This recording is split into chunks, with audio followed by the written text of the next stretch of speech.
In today's video, I'm going to teach you how to strike through in Google Sheets. Whether you're managing a grocery list, tracking tasks, or simply organizing data, strike-through formatting is a handy tool to have in your spreadsheet skills. Goals Arsenal. By the end of this video, you'll be confidently applying strike-through to your text or cells in Google Sheets, making it easy to mark items as complete or highlight them for further review.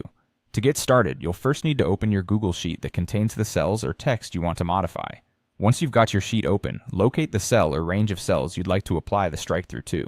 You can do this by clicking directly on the cell or clicking and dragging over a group of cells if you're applying the strike-through to multiple entries. With your desired cells or text selected, navigate your mouse up to the menu bar at the top of the screen. Here you will see a variety of menu options: File, Edit, View, and so forth. The option you're looking for right now is Format. This is where all the magic of changing your text styles lives, and today we're specifically interested in the Text submenu under Format. Go ahead and click on Format. A drop-down menu will appear showing different style modifications available for your text. Look for the Text option within this menu.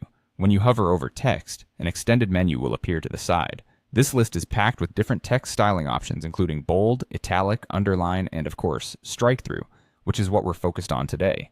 Simply click on Strike-through, and voila! Instantly, the selected text or cells in your Google Sheet will showcase a line running through them, signaling that they've been modified with strike-through formatting. This visual cue is perfect for any content you wish to mark as obsolete or emphasize as needing no further action. It's that simple. Just remember that you can always repeat these steps anytime you have new text to strike through, or if you wish to remove the strike-through, you can return to the same menu and click Strike-through again to toggle it off. That's all there is to it.